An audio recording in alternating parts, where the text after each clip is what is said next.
Bem-vindos a mais um programa da Lusac TV. Olá, Carlos. Olá, Ludmila. Lindas cores tu tens. Onde é que isso Achas? foi? Nas praias do Algarve. Meu Deus, que sorte. Carlos, o que é que temos hoje no nosso programa? Vamos ter duas entrevistas muito interessantes, aliás, feitas pela Ludmila. Uma com a mairesse de Santa Teresa, sobre o pacto de amizade entre Santa Teresa e a cidade da Lagoa, nos Açores. E também uma entrevista com a Teresa Gonçalves, que é a coordenadora do programa para a terceira idade do CASM. E temos também uma reportagem sobre as festas do Senhor da Pedra em Laval e, claro, o ponto de vista de Carlos. Espero que gostem, tenho a certeza que vão gostar. Fique connosco. Até já.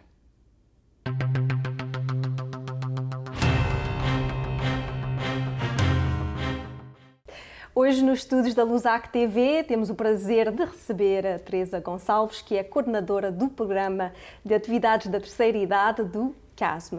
Boa noite, Teresa. Boa noite, Ludmila. Pode explicar o que é o CASM? É o antigo centro de referência? Exatamente. O CASM já tem 42 anos de existência. Nasceu no dia 4 de julho de 1972, porque na altura os portugueses que chegavam a Montreal tinham muitos problemas, eram explorados, precisavam de ajuda, havia aqueles que cá estavam há mais tempo, eram vítimas de exploração, de falta de conhecimentos das leis, de direitos, etc. E o centro houve um grupo de 100 pessoas mais ou menos que se formou nessa altura. Foi a Conferência de São Vicente de Paulo que incitou, portanto, a que esse grupo se formasse, e foi que o Centro de Português da Referência e Promoção Social nasceu. Mais tarde, porque era necessário, e dada a evolução do centro e ao mesmo tempo ao facto de que a comunidade portuguesa não era só a única comunidade que usufruía dos serviços do centro, o nome mudou para Centre d'Action Socio-Communautaire de Montréal. CASM.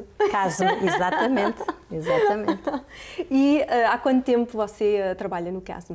Eu trabalhei numa primeira vida durante uns anos, depois regressei a Portugal. Quando voltei, fiz os meus estudos e depois regressei ao trabalho, ao CASM, em 2001, e desde então trabalho com o grupo da terceira idade.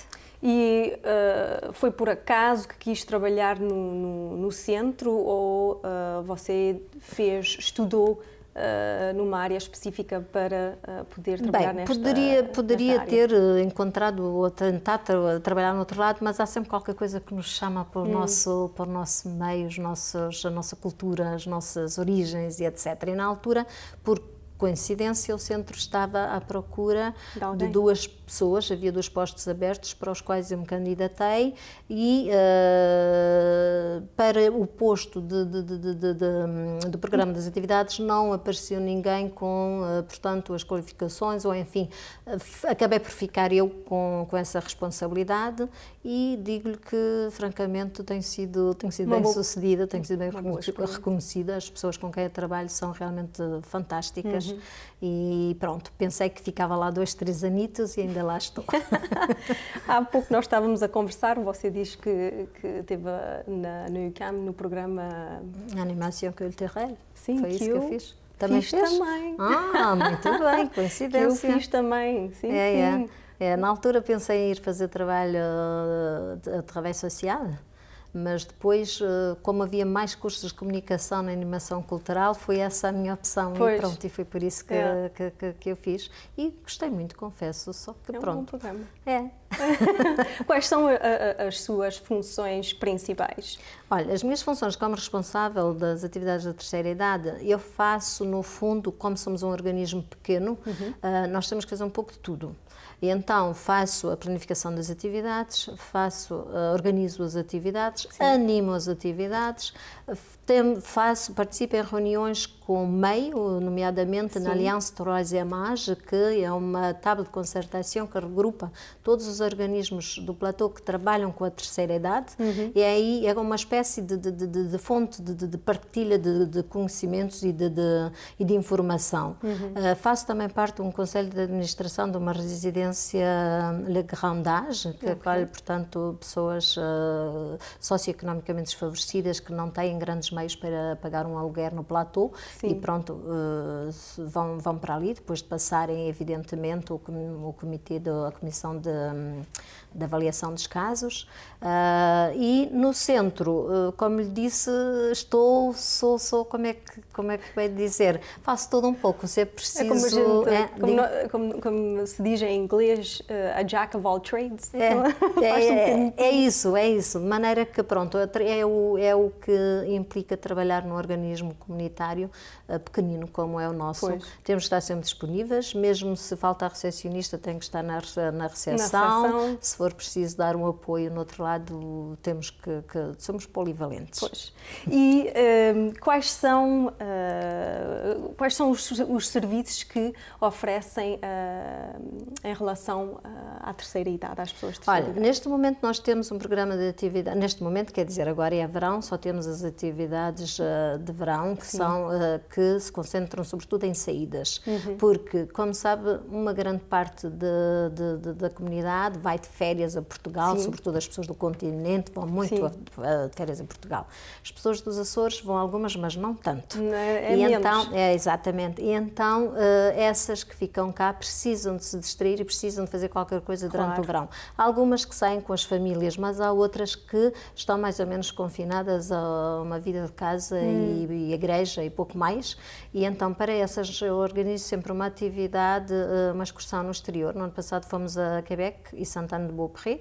Este ano vamos às Mil Ilhas e pronto, está organizada uma saída para o dia 27 de agosto. Sairemos daqui de Montreal, do lado do Casme, às 7 da manhã, regressamos às 8h30 da noite, ou seja, às 20h30, e evidentemente vamos proporcionar àquelas pessoas que não saem muito em família de poderem participar numa atividade com um grupo de portugueses e numa dinâmica diferente. Claro. Quais são os objetivos principais destas Estas atividades? Justamente é fazer quebrar o isolamento, sobretudo, de uma grande parte de idosos que, se não fossem estas atividades, ficariam confinados a um espaço restrito que é a casa e os arredores onde moram, não é? Portanto, sobretudo, é o grande objetivo. E depois, para além destas atividades de verão, durante o ano, todas as nossas atividades têm outro objetivo, que é também de tornar as pessoas mais autónomas, dando-lhes a informação, fornecendo aquilo que nós, a partir de pensamos que poderá melhorar a qualidade de vida delas em vários sentidos. Claro. Dando informações sobre saúde, sobre o bem-estar, temos atividades de ginástica, com uma kinesiologista que vem do AMC do parque para fazer isso, de modo que, para além disso, temos sessões de informação, ateliês, depende para educar exatamente, as pessoas, exatamente. Porque, pronto, muitas das vezes não aumentar os estão conhecimentos, sim. E as pessoas estão cada vez mais abertas. Digo-lhe que as pessoas que participam nas atividades do centro, e porque também já trabalho lá desde 2001, às vezes é um quebra-cabeças ver o que é que eu vou pôr de novo no calendário, porque muitas das pessoas já ouviram isto, já ouviram aquilo, os temas começam a ser um bocadinho repetidos, de modo que temos sempre que inovar, tentar trazer algo de novo para interessar. E, é claro, não são sempre as mesmas pessoas que participam, mas quando há um tema que diz respeito a uma problemática da terceira idade, elas vêm em grande número e vêm a informar-se porque também querem saber. Nós estávamos a conversar e você mencionou que até havia pessoas que já vivem cá há 40 anos e que o caso de uma pessoa que nem conhecia o velho Montreal. Sim, não são muitas, é preciso mencionar, mas há algumas pessoas que, por razões variadas, por várias razões, confinaram-se ao seu cantinho, ao seu espaço, casa, trabalho, igreja, padaria, aqueles cantinhos assim, e não conhecem, nunca saíram, e uma delas, ainda há relativamente pouco tempo, me disse que nunca tinha ido ao velho Montreal, que não conhecia a igreja no Notre-Dame, de maneira que para ela E depois foi um fascínio claro, de ir ali. claro. No ano passado foi uma descoberta e eu senti-me francamente feliz por poder proporcionar-lhe algo de novo também. É interessante, claro, não é? Claro. É isso. A taxa de participação deve ser elevada? Sim, sim. Nós temos o grupo da terceira idade neste momento é praticamente 200 pessoas, pronto, que participam nas diferentes atividades. É claro que não estão lá todas ao mesmo tempo, até porque não teríamos sala para as acolher ao mesmo tempo, porque a nossa sala, a sala a qual chamamos a sala da terceira idade, é relativamente pequena. Contudo, as pessoas selecionam as atividades em que querem participar e vão àquelas que mais lhes interessam. Exatamente, aquela, exato. Quer falar um pouco da programação das diferentes atividades que sim, que posso tem, falar, ou que estão portanto, previstas para... Nesta altura estival, Sim, agora do verão. sim, Ok, para agora temos, para além dessa saída do dia 27, vamos ter uma saída ao Velho Montreal, justamente. Vamos ter uma saída à montanha, ao Lago dos Castores, também é um sítio aprazível que as pessoas gostam. É um piquenique, exatamente. Depois vamos ter uma ao Jardim Botânico, porque é um sítio também onde muita gente não vai, mesmo se não fica muito longe, mas é sempre interessante e é um sítio também muito bonito. E e depois temos uma outra ao Centre de la Nature à Laval. As pessoas precisam às vezes estar em contato com a natureza, e eu vejo que é qualquer coisa que lhes dá muito prazer, de modo que em vez de andarmos no meio da confusão de Montreal, trânsito para aqui, trânsito para aqui, refugiamos um pouco nestes espaços verdes e que são muito acolhedores. Faz bem. É. A maioria das pessoas são portuguesas, as atividades estão abertas a todos? Sim, mas a grande maioria são portuguesas. Já tivemos algumas pessoas de outras origens étnicas, mas que por uma razão da língua falava-se, eu dizia, fala-se francês com esta senhora, ou fala-se, mas acaba sempre por falar em português, é mais fácil e então é mais fluente. Imagino e também... as senhoras, com pouco e pouco, vão se distanciando e nós percebemos o porquê, não é? É compreensível. O centro está localizado na comunidade portuguesa também? Sim, no Boulevard São José, 32, Boulevard São José Oeste, esquina com a Rua Clark. As atividades são gratuitas? As atividades são gratuitas, exceto aquelas como a saída do dia 27, a entrada no Jardim Botânico. Sim. Quando lá formos já há um bilhete de entrada e a pessoa paga, mas no centro as atividades são todas gratuitas, salvo o almoço da última quarta-feira do mês. E o almoço é organizado no centro? É feito no centro por pessoas benévolas, de um grupo de uma equipa de cozinha que se formou, e para a qual nós precisamos até de mais pessoas voluntárias que gostem e queiram cozinhar, porque são essas pessoas que preparam o almoço para as outras colegas. E, por vezes, visto como eu disse há bocadinho, a sala não é muito grande, mas preparam cerca de 45, 50 refeições a cada última quarta-feira do mês. Podemos fazer um pequeno apelo à comunidade portuguesa, se alguém quiser ser voluntário, que goste de cozinhar. Exato. É preciso contatar a Teresa por telefone 514-842-8045. E aí está, mais uma vez, 514-842-8045. E aqui ficamos. Muito obrigada, Teresa. Muito obrigada, Ludmila. Foi um prazer. Obrigada. E nós terminamos aqui, mas vamos fazer uma pequena pausa e fique connosco.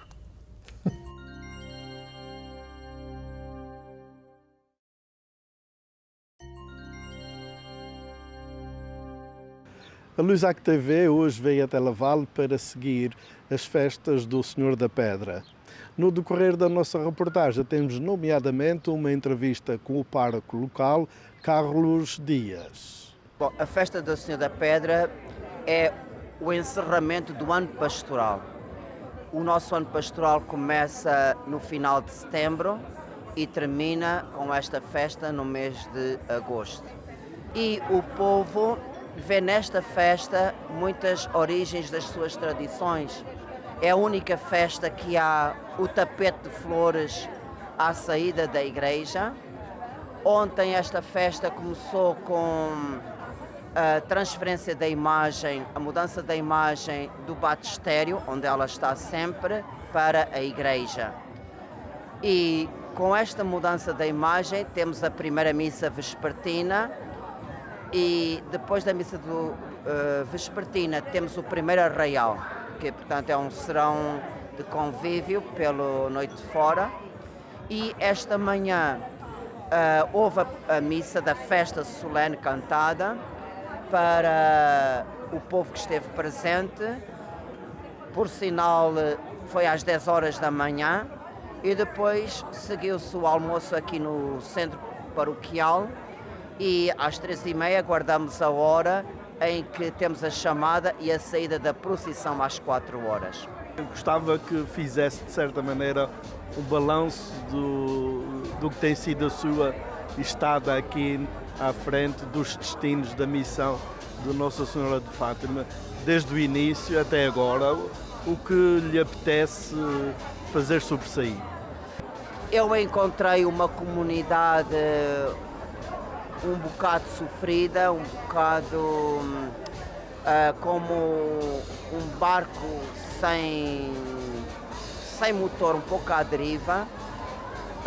Uma das coisas que gostaria de realçar é, desde o primeiro ano, a colaboração que eu tive, embora as adaptações nunca são fáceis, mas a colaboração que eu tive, especialmente o Conselho Económico. No final do primeiro ano tínhamos um Conselho Económico bastante unido e ao longo destes anos, que vai ser 4 anos no dia 20 de setembro, realmente tem sido um grupo excepcional. Várias pessoas passaram pelo Conselho, várias pessoas entraram, saíram, mas tem sido uma equipa excepcional. Temos uma administração muito boa aqui na missão e é graças ao Conselho Económico que nós temos conseguido fazer bastantes reparações e reformas. Desde a cozinha está toda nova, reformada. A entrada da igreja nós podemos ver como está diferente há 4 anos para agora. Também o ar condicionado também foi reinstalado, o sistema elétrico, na própria igreja há bastantes mudanças. O que antes era uma capelinha das celebrações da semana agora é o batistério. Também está nas quintas e sextas-feiras como capela de adoração ao Santíssimo Sacramento exposto. Uma outra reforma que nós temos na igreja é que agora temos um altar-mor, o altar da Santíssima Trindade no centro da igreja, que antes não havia. Um altar-mor aqui na missão, o Santíssimo estava fora. Que mais? Bom, é tanta coisa e todos os anos sempre temos projetos. Sempre como agora estamos um outro projeto para fazer agora aqui do lado do centro. Mas ainda está nos bastidores, portanto não vou falar.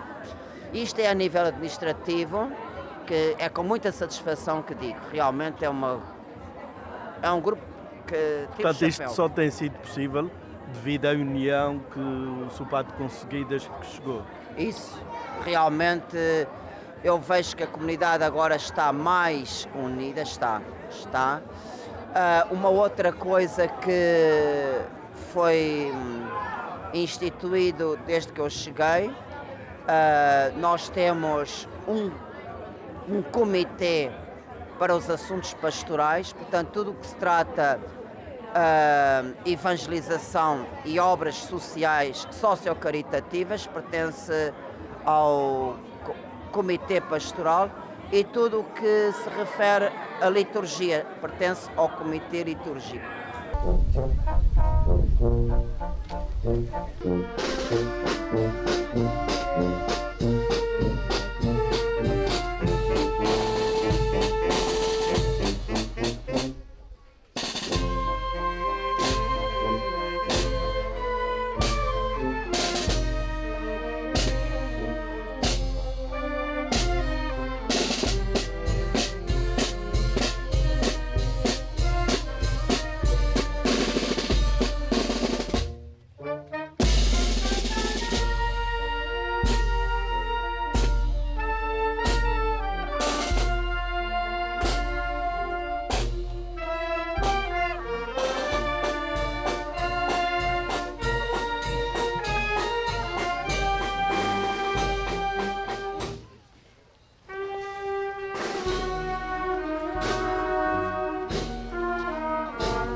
a associação e o rancho folclórico têm a autonomia Claro. da missão. Tem. Portanto, são dois organismos autónomos, mas a nível histórico podemos dizer que a missão é um fruto da associação. Realmente foi a associação que trabalhou desde a sua fundação para realizar um sonho, ter uma igreja, uma paróquia. E quando a paróquia foi edificada, todo o património da associação passou para a missão. Portanto, tudo o que nós temos aqui a nível edifício e património é da missão, está registado como missão, está registado a nível governamental e a associação, como tem o seu charter, realmente tem a sua autonomia. Claro, por respeito histórico e com a devida reverência, nós temos a associação dentro da missão. Até depois de eu chegar à Diocese, pediu para fazermos um contrato e realmente foi feito. E há uma autonomia entre os dois, embora também há uma colaboração entre os dois. Creio que as tensões que houveram no passado, neste momento, podemos dizer, não existe. Há uma coabitação até pacífica. É isso. Há uma coabitação até certo modo pacífica. E é isso que a gente deseja para o futuro. Há também alguma comunidade, extra-comunidade portuguesa na missão? Neste momento, não. Quando eu vim para cá, a Diocese, pois como condição, a igreja foi feita portuguesa, é só para portugueses. Nós temos o culto completo só de língua portuguesa, temos o direito a ter 20% de francês e inglês, mas é uma missão portuguesa e nós devemos promover o máximo possível a nossa cultura, os nossos costumes, os nossos hábitos. E uma das coisas que a Diocese deu muito ênfase, Padre Carlos promove muito a língua portuguesa nas gerações novas. Evidentemente, e também as tradições religiosas dos portugueses. Isso, portanto, todas as festas portuguesas que é possível, a gente tem aqui. Temos a festa de Nossa Senhora de Fátima como padroeira, temos na Semana Santa a procissão do Senhor Morto, temos o Senhor da Pedra e, sem esquecer que a principal festa daqui é as festas do Divino Espírito Santo. Portanto, como festas religiosas é isto, como festas de angariação de fundos, nós temos a festa da primavera em março e a festa de São Martinho em novembro. Para terminar, Sr. Padre, eu gostava que o senhor me dissesse o que é que lhe dê mais prazer realizar até agora nestes 4 anos e para os próximos 4 anos, quais são os projetos? Bom, o que me deu mais prazer foi ver a evolução que as equipas tiveram desde que eu cheguei. Encontrei pessoas cheias de boa vontade, mas que tinham uma grande dificuldade de pôr as coisas no seu lugar. O que é liturgia, o que é pastoral, o que é pastoral, o que é administrativo, é administrativo. E eu vi nestes 4 anos um crescimento muito grande, um comitê que eu tiro o chapéu é realmente o comitê litúrgico, me dá uma enorme satisfação de trabalhar, de ir a uma reunião, de preparar, de ver a participação das pessoas, projetos que surgem de várias equipas em conjunto. Por exemplo, tudo o que foi realizado aqui no ano jubilar que terminou nas Festas do Espírito Santo este ano foi graças ao Conselho Económico por um lado, mas mais ainda ao Conselho Litúrgico. Foi um enorme prazer que me deu, foi esta vivência dos 30 anos da edificação canónica e os 25 anos da consagração da Igreja. Isso foi um ano que me deu um enorme prazer. Um projeto, um objetivo que eu tenho para os próximos anos, eu gostaria, era um sonho, mas eu sei que talvez não seja para mim, mas pelo menos que comece a lançar um sonho. Eu gostaria muito que aqui na Missão de Laval houvesse um espaço para termos aqui a Filarmónica do Divino Espírito Santo Laval e termos aqui a Escola Portuguesa.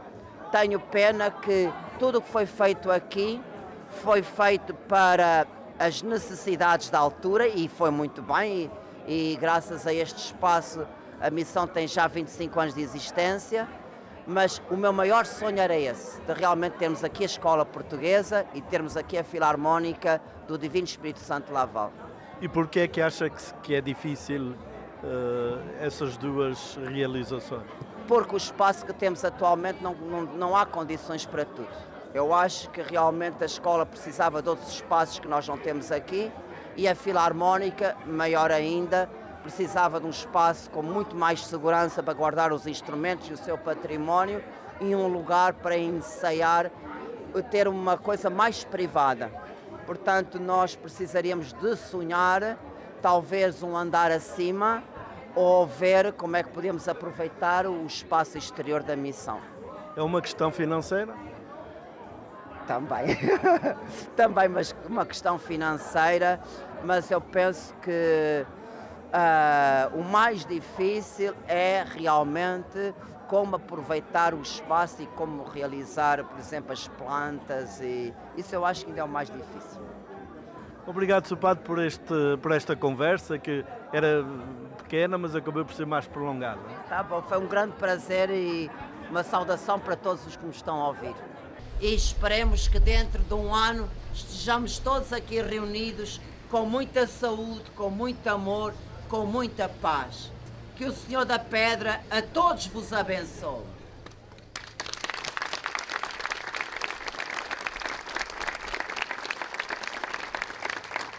Sra. Fátima Correia, a senhora é responsável de preparar as malaçadas. Eu gostava que a senhora me explicasse como é que funciona, quais são os ingredientes destas malaçadas tão queridas de todos os açorianos.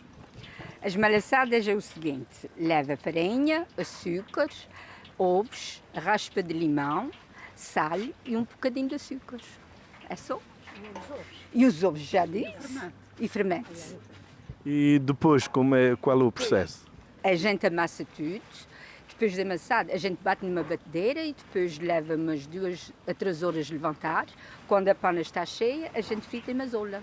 O segredo é a mazola. Portanto, a levedar, como se diz lá nos Açores. A levedar. A levedar a massa. E depois, qual é o processo seguinte? O processo seguinte, a gente pega um bocadinho de massa, estica, tende, como a gente diz tender, e frita na mazola. Leva uns 3, 4 minutos de cada lado e depois pomos açúcar por cima. E são prontas a comer? Prontas a comer. E depois, quem quiser pode comprar, se não come tudo no mesmo dia, pode congelá-las. Também se pode congelar? Pode congelar, sim senhor. Porque eu fazia isso para o meu marido levar todos os dias para o seu trabalho. Habitualmente, quantas malaçadas fazem por cada festa? Pana, atualmente a gente faz 14 panas a 16 nos 2 dias, sábado e domingo. E cada pana dá mais de 100 malaçadas. Portanto, faço uma ideia. Ainda é bastante. É bastante mesmo. E já agora, qual é o custo de cada malaçada para o público? O custo para vender são $1,5 uma. Meia dúzia a gente leva $8 e uma dúzia 16.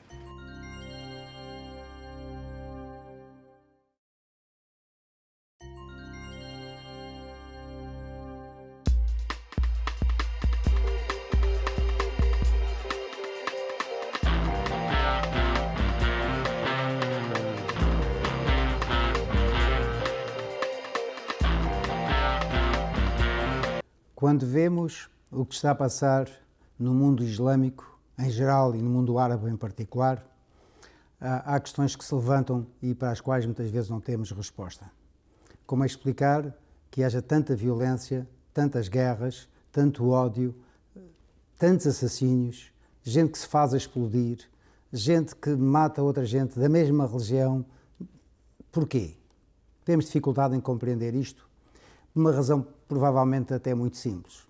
É que nós, no mundo ocidental, quer queiramos, quer não queiramos, nós estamos profundamente impregnados da filosofia do humanismo, do cristianismo. Isto é, de valores como a paz, a compreensão e, sobretudo, o perdão. Ora, quando vemos, por exemplo, o conflito atual entre Israel e a Palestina, são duas religiões, o judaísmo e o maometanismo, que não comungam desse princípio do perdão. Aliás, estão ainda agarrados àquele velho princípio da Bíblia, olho por olho, dente por dente. Até como dizia um antigo cínico, a continuarem assim, o mundo ainda vai acabar com nós todos cegos e desdentados.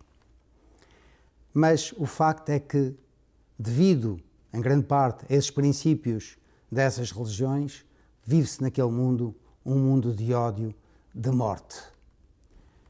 Acabei de ler há pouco tempo 2 livros sobre a vida do Carlos Gulbenkian, que foi o homem mais rico do mundo e que decidiu viver em Portugal, onde deixou a Fundação Gulbenkian. Esses 2 livros, um chama-se O Homem de Constantinopla e o outro, O Milionário em Lisboa, escritos pelo escritor José Rodrigues dos Santos, que aliás tivemos o prazer de receber aqui nos nossos estúdios da LUSAC, dá-nos a conhecer de uma maneira extraordinária, embora à margem, porque o assunto é relativamente sobre a vida do Carlos Gulbenkian, mas dá-nos a conhecer, dizia eu, à margem, o que foi a grande razia que os turcos fizeram junto dos arménios, aquilo que hoje todo o mundo reconhece como tendo sido o genocídio arménio. E isso também só se pode compreender dentro da perspectiva do Islão. Porque a perspectiva do Islão é de que todos têm que acreditar em Alá. Acreditas ou morres. Já, por exemplo, no caso de Israel, é uma religião completamente diferente. Eles consideram-se o povo eleito por Deus e, por conseguinte, não aceitam adesões, não querem que ninguém se converta. Mesmo até pelo casamento é difícil alguém entrar na religião judaica, fazer parte da família judaica, se não seguir um certo número de trâmites e estudar um certo número de livros, como a Tora, para poder ser admitido na família dos judeus. Já os muçulmanos, por seu lado, querem seguir o ensinamento inicial de Maomé e querem que toda a gente, todo o mundo, toda a humanidade se converta. E foi, aliás, dessa maneira que se converta a bem ou a mal, mas geralmente a mal, pela força, porque foi deste modo que o grande império, o grande califado que se estendeu desde a África do Norte até ao sul da Europa se impôs, pelas armas, pela espada.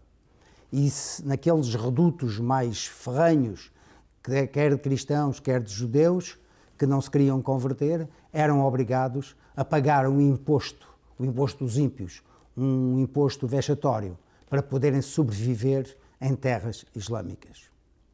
Ora, o que acontece é que, entretanto, as divisões internas do mundo muçulmano e o progresso tecnológico da Europa começaram a fazer com que os europeus se sobrepusessem, primeiro tendo escorraçado os mouros, os árabes da Europa, e depois indo ao ponto de destruir, com a Primeira Guerra Mundial, o Império Otomano, que eles reinavam sobre a Europa e sobre a Ásia e a África. Essa destruição, à qual se seguiu depois a colonização. Os franceses, os ingleses e os italianos ocuparam quase todos aqueles territórios que pertenciam aos islamistas. Claro que isso que criou um vexame, criou um sentido de inferioridade muito grande na maior parte das populações de origem maometana. O que acontece, porém, é que para certos teólogos, certos ulemás, chegaram à conclusão que o problema não era a superioridade tecnológica dos europeus, mas era a falta de fé, os desvios que tinham acontecido dentro do próprio Islão que justificava esse estado de inferioridade em que eles tinham caído. E foi assim, sobretudo depois da queda do Muro de Berlim, quando eles já não havia aquela proteção naquele conflito da Guerra Fria entre a União Soviética e o mundo ocidental, foi assim que nasceram os grandes movimentos islamistas, mas sobretudo alimentados pela Arábia Saudita através de um movimento que se chama o Wahhabismo. Esse movimento wahhabismo quer o regresso total às fontes, às origens Há aquele olho por olho, dente por dente, ou cortar a mão ao ladrão, apedrejar a mulher adúltera, matar os infiéis, escorraçar todos aqueles que não sejam convertidos de facto, escorraçá-los do território islamista. E isso foi possível graças ao dinheiro do petróleo, graças aos petrodólares. Os islamistas foram por todo o mundo a abrir escolas corânicas, as escolas que se chamam as madraças. E nessas escolas tem saído esse princípio filosófico de que o importante é de seguir o Islão puro, seguir o que disse Maomé e o que está escrito no Alcorão. Que só desse modo é que eles poderão um dia voltar a ser de novo os senhores do mundo, como pensam que já foram uma vez. É preciso compreender-se isto, porque dentro de certos meios, sobretudo da esquerda ocidental, pensa-se que esta revolta do mundo árabe, do mundo muçulmano, é uma revolta de origem socioeconómica. Ora, não há coisa mais falsa do que isso. Os terroristas que fizeram o 11 de setembro eram gente rica. O Bin Laden, que era o promotor, era um multimilionário. E quase todos eles da Arábia Saudita a navegarem, a nadarem em dinheiro. Portanto, não é uma questão de dinheiro. E tanto assim que não é que quando os americanos propuseram não sei quantos milhões de dólares pela cabeça do Bin Laden, nunca conseguiram ninguém que o fosse denunciar, porque os muçulmanos não lhes interessa o dinheiro. A única coisa é defenderem, a custo que custe, a sua religião. E mais, se morrerem em nome da sua religião, vão morrer como mártires. E como mártires têm garantido o paraíso e têm garantido que vão ter 72 virgens à espera deles no céu. Ora, esta convicção tão profunda é que explica, de certo modo, porque é que vemos a par e passo no mundo islâmico os suicidas que põem bombas atadas ao próprio corpo, porque desse modo eles vão ganhar o céu. Ora, não há nenhum exército normal e regular que possa fazer frente a pessoas que querem morrer em nome da causa. Por conseguinte, se queremos entender o que se passa realmente no conflito entre Israel e a Palestina, sobretudo com a faixa de Gaza, temos que compreender qual é a motivação. Não nos esqueçamos que na faixa de Gaza os palestinos resolveram eleger o partido Hamas. Um partido cujo objetivo é a destruição de Israel. Um partido que continuamente continua a lançar roquetes, bombas, atentados, com a esperança de destruir. E não têm medo de morrerem, porque sabem que morrendo, morrem como mártires e, portanto, têm o céu garantido. Quantas mães não têm dito: o meu filho morreu, mas eu vou ter outro filho porque quero dar este filho a Allah. Ora, com esta mentalidade, nós não podemos compreender o mundo árabe. Não podemos compreender exatamente porque nós sofremos da nossa mentalidade cristã. Aliás, como costuma dizer, cada um por si se julga. E nós não podemos julgar os outros com os nossos valores, porque os valores deles é exatamente o de levarem para a frente o reino de Allah. Aliás, os atentados de Madrid era já numa perspectiva de quererem conquistar a Andaluzia. Já houve mesmo árabes que disseram: não, nós temos que ocupar Portugal, Fátima é nossa, porque realmente Fátima é homenagem a uma das filhas do profeta Maomé. Mas, infelizmente, quando vemos as manifestações pelas ruas das cidades ocidentais, é outra ideia que temos. É à semelhança do que se passa nos editoriais, nos comentários, nos jornais, porque só nos põem como contrabalanço o cerca de 2.000 mortos do lado do palestino e os menos de 100 mortos do lado de Israel. E realmente neste número de estatísticas nós ficamos aflitos, mas isto é desproporcionado à reação de Israel. Para já, do lado de Israel, podemos ter a certeza que os números avançados são reais, porque há realmente uma imprensa livre que pode verificar. Já o mesmo não se pode dizer do lado do Hamas, porque para já não há jornalistas independentes na faixa de Gaza, só há jornalistas que estão coniventes, que estão que aderem à filosofia do Hamas. Porque se não aderirem, eles não podem fazer o seu trabalho jornalístico. E, aliás, certos jornalistas da BBC de Londres, por exemplo, saíram com um comentário em que denunciam todas as falcatruas, toda a propaganda que se faz, em que utilizam inclusivamente imagens de outras guerras e de outras mortes de crianças dos hospitais. Mas o facto, há realmente esta grande desproporção. Mas esta dispersão só se pode compreender, de um lado, israelita também, porque se querem defender, têm, felizmente, a grande proteção da tecnologia americana, que evita que os lançamentos de bombas e foguetes lhes caiam no território e que sejam destruídos em pleno ar, por um lado, e por outro lado tem um exército regular, bem equipado e profissional, o que não se pode dizer do Hamas. Aliás, do Hamas, que se vê na lista dos mortos que eles anunciam, nunca aparece o nome de nenhum soldado, só aparecem civis. Por conseguinte, quer dizer, ou a população é toda ela soldados ou são todos civis, como não há exército. E é assim que nós, no Ocidente, tentam explicar-nos como se fosse uma guerra justa e injusta, esquecendo qual é a verdadeira problemática que está por trás, o contexto que está por trás. E comparar somente os números leva-nos a fazer juízes errados. E o juízo errado é que nós pensamos, como muitos apregoam, que o Islão é uma religião da paz e da harmonia, de caridosa. Sim, está escrito no Alcorão que é isso, mas em relação aos crentes, em relação aos que aderiram, os outros não existem, não têm razão de ser. Só os verdadeiros maometanos é que são os filhos de Deus. Os outros não têm razão de ser. Em todo o caso, é este o meu ponto de vista.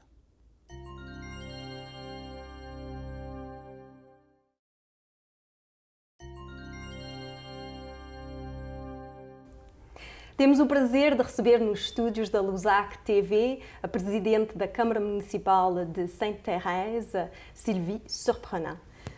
Madame la mairesse, Sylvie Surprenant, bienvenue dans nos studios. Merci de m'accueillir. Ça nous fait plaisir. Depuis combien de temps êtes-vous mairesse de la ville de Sainte-Thérèse? Je suis mairesse depuis 2005, donc j'en suis à mon 3e mandat en ce moment, la 9e année. Et puis, comment êtes-vous arrivée à être mairesse? Est-ce que vous avez toujours travaillé en politique? Quel a été votre cheminement? Moi, mon cheminement, c'était plutôt dans le milieu des affaires. J'ai parti en affaires à l'âge de 19 ans. J'ai monté une entreprise. Puis, à l'intérieur des années, j'étais souvent approchée pour aller en politique. Parce que la minute que tu es dans ce milieu-là, naturellement, socialement, tu rencontres beaucoup de gens. Et ce qui fait que... mon implication dans le milieu des affaires m'a amenée à des reconnaissances du milieu. J'ai été amenée à faire des conférences à travers le Québec. Et suivant les conférences, les gens me disaient « Un jour, Sylvie, tu vas faire de la politique. » Mais ce n'était pas nécessairement un cheminement qui, pour moi, était déjà tracé dans ma route. Est-ce que ça ont débuté les relations entre Conseil de Legault et Sainte-Thérèse? Disons que c'est avant mon arrivée comme conseillère municipale. Moi, j'ai été élue en 1999 et le pacte d'amitié date du 27 juin 1994. Donc, cette année, en 2014, nous célébrons les 20 années du pacte d'amitié. Et le début de cette association-là, ce pacte d'amitié, parce qu'il y a beaucoup de villes qui ont des pactes d'amitié, puis il y en a d'autres qui c'est des jumelages. Nous, c'est un pacte d'amitié. Et c'est surtout en rapport avec le fait qu'on a une population importante qui est issue, entre autres, des Açores au Portugal et particulièrement de la ville de Lagoa. Et l'entente s'est faite à travers une volonté commune, à la fois l'association portugaise qui était partie prenante, à la fois des acteurs du milieu aussi, qui étaient dans les milieux médiatiques, qui ont fait en sorte qu'il puisse y avoir une rencontre entre en réalité, le politique de Lagoa et aussi celui de Sainte-Thérèse. Et à travers une première activité de rencontre, c'est réaliser justement l'intention de vouloir signer un pacte d'amitié puis d'entretenir ces relations d'amitié-là à travers le temps. Tout à fait. Et je pense que ça a été une bonne idée. L'association portugaise qui a débuté en réalité sous le volet d'une association plus sportive au niveau du soccer. Il y a 35 ans l'an dernier, donc ils en sont dans leur 36e année. Ont participé à vouloir aussi garder le lien avec leurs racines. Puis aujourd'hui, on est rendu à 3 générations. En réalité, depuis, donc les parents, les enfants et les petits-enfants. Ce qui fait qu'au niveau de Sainte-Thérèse, on a une communauté luso-thérésienne qui est très bien intégrée. Ah oui, j'en doute pas. Et combien de Portugais à Sainte-Thérèse, est-ce que vous connaissez plus ou moins? Près de 5 000 Portugais sur une population de 27 000. Quand même. Donc, c'était important d'avoir ce lien avec Lagoa et Sainte-Thérèse. Absolument. Quels ont été les projets qui ont été réalisés, en fait, dans les 20 dernières années? Je pense que la plus grande richesse d'un pacte d'amitié, c'est de pouvoir en faire profiter la communauté. Et il y a eu plusieurs échanges. Donc, en 2003-2004, ça a été un groupe de jeunes étudiants spécialisés en hôtellerie de part et d'autre, à la fois de Sainte-Thérèse de Lagoa. Il y a eu une entente entre la ville et la commission scolaire et leur service, l'école, entre autres, du centre multiservice, qui est une école professionnelle, d'études professionnelles, mais dans des secteurs spécialisés. Et donc, ces jeunes-là d'hôtellerie ont connu un séjour de 2 semaines à Lagoa. Ah oui. La première année, ça a été, oui, effectivement. Donc, la première 2003, année, ça a été de Lagoa-Sainte-Thérèse. Qui est venu à Sainte-Thérèse. Et en 2004, l'inverse. Donc, les jeunes étaient jumelés avec un jeune de Sainte-Thérèse était jumelé avec un jeune de Lagoa. Et ils résidaient dans la famille respective de son jumelé, si on peut dire, de son jumeau. Sainte-Thérèse, il y a la place Lagoa et maintenant la promenade des Açores. Comment ça s'est passé, l'événement?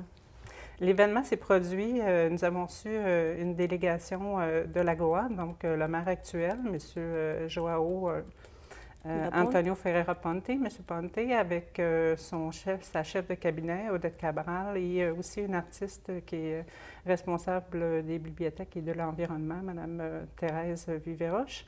Ces gens-là sont venus du 4 au 11 juillet. Et à travers de ça, nous avions des activités protocolaires pour souligner le 20e anniversaire du pacte d'amitié. Et à Sainte-Thérèse, face à l'Hôtel de Ville, nous avions déjà la place Lagoa, qui avait été inaugurée au 10e anniversaire. Et au 20e anniversaire, maintenant, on a créé une passerelle qui lie la place Lagoa avec un belvédère. Donc, un belvédère, un lieu qui a été aménagé pour que les gens puissent aller s'asseoir, mais avec une vue sur la rivière. Ah. On n'a pas grand cours d'eau comme à Lagoa, mais on a une rivière. On a un petit peu d'eau. On a un petit peu d'eau, donc les gens peuvent y aller puis aller relaxer dans cet endroit-là. Et tout l'aménagement a été fait aussi avec des fleurs d'origine de là-bas, dont les hydrangées, oui, qui sont magnifiques en période particulièrement de printemps. Il y a eu des discussions. Quels ont été les sujets traités lors de votre rencontre? À chaque rencontre, on a une rencontre en réalité de travail pour pouvoir élaborer dans l'avenir quels pourraient être les projets. Tantôt, on parlait du groupe de jeunes en hôtellerie, mais on a reçu, l'année passée, ça a été un groupe de l'Académie Sainte-Thérèse, donc avec une école privée de Sainte-Thérèse, où c'est un groupe de théâtre cette fois-ci, qui a été de l'Académie, qui a été jumelé avec un groupe de théâtre Faïska de l'école secondaire de Lagoa. Fait que ça aussi, ça a connu un beau succès. Il y a une délégation de 15 personnes qui est allée. Et on a reçu à plusieurs occasions aussi des groupes, entre autres, de musique, Nouveau Génération. Oui. On a eu un groupe de danse, Som do Vento.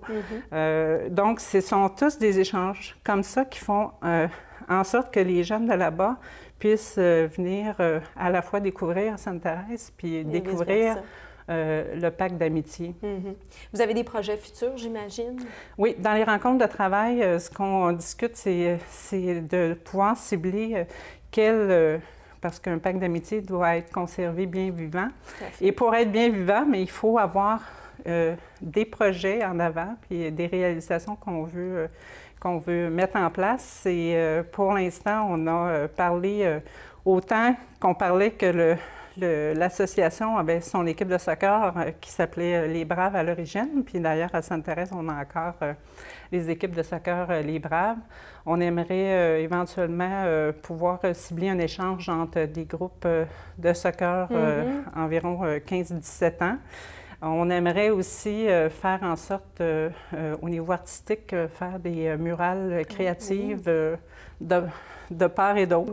Vous quittez bientôt. Oui. Pour l'AGOA. Oui. Est-ce que ça correspond, ce voyage, est-ce que ça correspond aux discussions que vous avez eues? Et qu'est-ce que vous allez faire exactement là-bas? On vient de recevoir, à chaque fois qu'il y a une délégation comme ça, on envoie toujours un programme parce qu'il faut aussi que ça soit enrichissant pour la délégation. Donc, cette fois-ci, on a reçu le programme. Rendu là-bas, c'est sûr que le premier objectif, c'est toujours de continuer nos discussions sur nos projets futurs et aussi faire découvrir à la délégation qui m'accompagnera de Sainte-Thérèse aussi toutes les beautés, je pourrais dire. De l'AGOA et de San Miguel. Oui, l'AGOA de San Miguel. Merci énormément d'avoir accepté notre invitation. C'est sûr qu'il va falloir revenir nous voir et nous raconter votre expérience. Oui, de la prochaine délégation. Je peux juste vous dire que à Sainte-Thérèse, on a 2 pactes d'amitié, puis le pacte d'amitié avec l'AGOA est un pacte qui est important pour nous. E por nous aussi. Ouais. Merci beaucoup. Merci. E aqui termina a nossa entrevista. Vamos fazer uma pequena pausa, mas fique connosco. Pronto, e assim acaba mais uma emissão da Lusac TV. Voltaremos a estar de volta na próxima semana, como habitualmente. Não se esqueçam também que a telenovela Bem-vindos a Beirais está a terminar, mas já temos uma nova telenovela a partir do mês de setembro, intitulada Pai à Força. Pai à Força. Uma boa semana para todos. Até para a semana.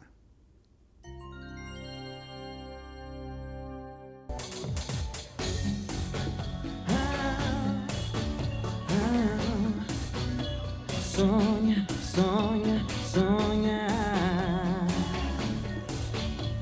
Sonha. Deixa-me sonhar, olhar o céu. Quando a noite estrelado e ao amanhecer, ver o sol despertar dourado. Deixa-me sonhar de ilusões que se perdem no vento. Deixa-la subir as muralhas mais altas do tempo. Deixa-la sonhar, deixa amar, descobrir louca paixão, se apaixonar, sentir dor, chorar, por um sim, por um não. Deixa-la voar entre nuvens, em noites de vendaval. Deixa-la aprender que o amor também